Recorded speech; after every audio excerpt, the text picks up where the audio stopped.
तमद्दुन में बुलून, ये वो मुसलमान है जिन्हें देख के शर्माए यहूद को भी पसीना आ जाए मुसलमानों की रविश पर। मेरे भाई अफसोस यही है, अफसोस यही है। हम दूसरों को क्या कहें, दुख तो अपने घर का है, तकलीफ तो अपने घर की है कि हम खुद अपने आप को संभाल नहीं पा रहे हैं, हम खुद अपने आप को सुधार नहीं पा रहे हैं, हम खुद अपने आप को अल्लाह से जोड़ नहीं पा रहे हैं, हम खुद अल्लाह की मस्जिदों को आबाद नहीं कर पा रहे, हम दूसरों का शिकवा क्या करें। हमारे अंदर खुद इतनी कमजोरियां, इतनी बुराइयां हैं कि शायर भी कहता है एक तो जख्म नहीं सारा बदन है छलनी, दर्द बेचारा परेशान है कहां से उठे।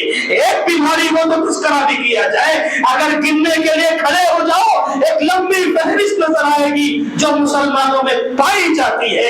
आज का मुसलमान ये जहेज लेने वाला, आज का मुसलमान फजूल खर्ची करने वाला, आज का मुसलमान तखने से नीचे कपड़े लटका कर घूमने वाला, आज का मुसलमान एक दूसरे के धोख मारने वाला, आज का मुसलमान माँ बाप की नाफरमानी करने वाला, आज का मुसलमान बहनों के हक को लेने वाला, क्या क्या गिनाया जाए।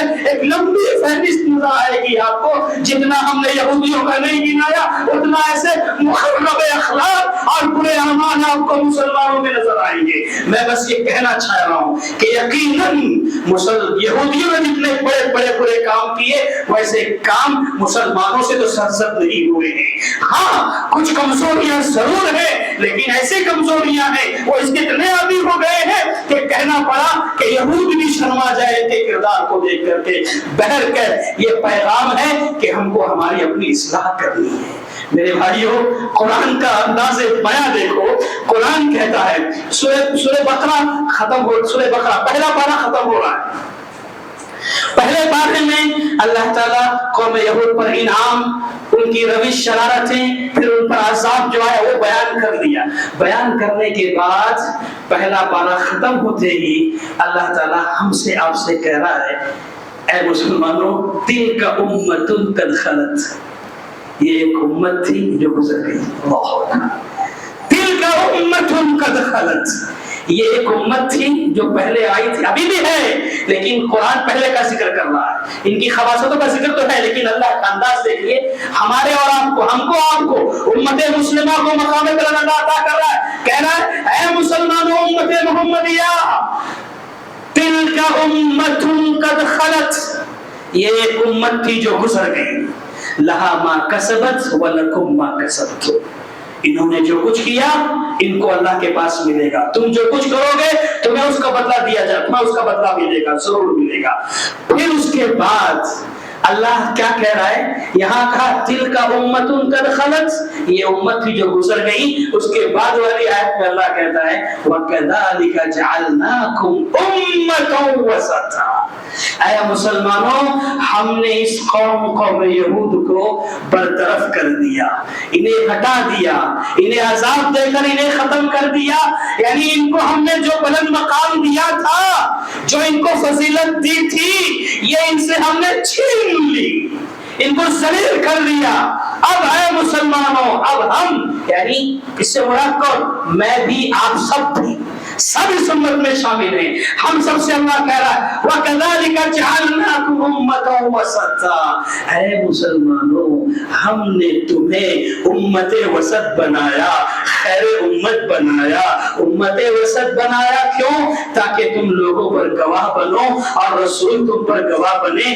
इस आयत की तफसीर में इमाम बुखारी रहमतुल्लाह अलैह ने किताबुत तफसीर में वो मशहूर रिवायत नकल फरमाई है, उसी को जिक्र करके बात खत्म कर देते हैं। कहा इमाम बुखारी रहमतुल्लाह ने हदीस को जिक्र की, कहे नबी मोहम्मद रसूलुल्लाह सल्लल्लाहु अलैहि वसल्लम बयान फरमाते हैं कि कल क़यामत के दिन जब अल्लाह ताला हिसाब व किताब करने बैठेगा, सवाल जवाब होगा, और सवाल जवाब जब होगा तो अल्लाह ताला अंबिया से भी पूछेगा, रसूलों से भी सवाल करेगा, कोई नहीं बचेगा। आम इंसान तो आम इंसान, अल्लाह अंबिया से भी सवाल करेगा। मिसाल के तौर पर नूह अलैहिस्सलाम को अल्लाह सामने लाएगा, कहेगा ऐ नूह हमने तुम्हें दुनिया में भेजा था, क्या तुमने हमारा मैसेज, हमारा पैगाम हमारे बंदों तक पहुंचाया या नहीं पहुंचाया।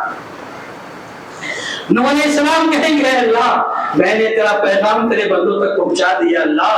اے اللہ میں نے دن میں بھی سمجھایا، رات میں بھی سمجھایا، اکیلے میں بھی سمجھایا، سب کے سامنے میں بھی سمجھایا، خلوت ہو جلوت ہو دن ہو رات ہو، اے اللہ میں نے کوئی لمحہ باقی نہ رکھا، جب جب جہاں جہاں جیسا جیسا موقع ملا اے اللہ میں نے تیرے بندوں کو سمجھایا ہے۔ اور یہ دن وہ دن ہوگا جس دن کسی پر ظلم نہیں ہوگا، ہر ایک کو صفائی میں کہنے کا موقع دیا جائے گا۔ اللہ تعالیٰ نوح علیہ السلام کی قوم سے پوچھے گا، اللہ کو سب پتا ہے لیکن قوم نوح سے اللہ پوچھے گا، اے قوم نوح بتاؤ ہمارے نبی نوح تمہارے پاس آئے تھے کہ نہیں آئے تھے؟ اور آپ کو یہ بھی معلوم ہے کہ جب اللہ تعالیٰ حساب و کتاب لینے بیٹھے گا تو اللہ اس قدر غصے میں ہوگا، اتنا غصے میں ہوگا کہ اللہ کو اس سے پہلے اتنا غصہ نہ کبھی آیا ہوگا اور نہ اس کے بعد کبھی اتنا غصہ اللہ کو آئے گا۔ یہ غضب بے غضب ہوگا، غصہ ہوگا۔ ایسی حالت میں قوم نوح سے سوال ہو رہا ہوگا کہ تمہارے پاس پہنچانے کے لیے آیا کہ نہیں؟ تو نوح علیہ السلام کی قوم کہے گی نہیں اللہ ہمارے پاس کوئی نبی نہیں آیا، سرے سے انکار کر بیٹھے گی۔ ایسے میں اللہ تعالیٰ نوح علیہ السلام سے پوچھے گا، اے نوح تمہاری قوم تو انکار کر رہی ہے، تم نے دعویٰ کیا ہے، دلیل اب تم دو، گواہ پیش کرو۔ دیکھو میرے بھائی اب آ گئی ہماری اور آپ کی بات۔ اللہ تعالیٰ قیامت کے دن نوح علیہ السلام سے پوچھے گا، اے نوح تم کہہ رہے ہو تم نے پیغام پہنچایا ہے تمہارے پاس کوئی گواہ کوئی پروف ہے؟ نوح علیہ السلام کہیں گے ہاں اللہ میرے پاس گواہ ہے۔ کون ہے تمہارا گواہ؟ اللہ اکبر۔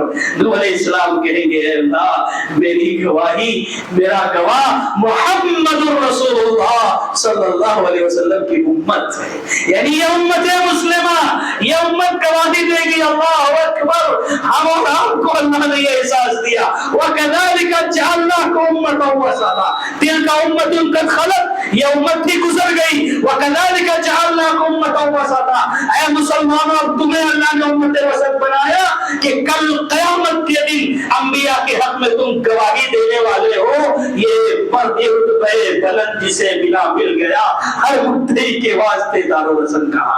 بہرکیف وقت اجازت نہیں دیتا کہ مزید آپ کے سامنے گفتگو ہو، بس اتنا کہنا چاہتا ہوں کہ میرے بھائیوں یہ قوم یہود بڑی ذلیل قوم، ظالم قوم ہے۔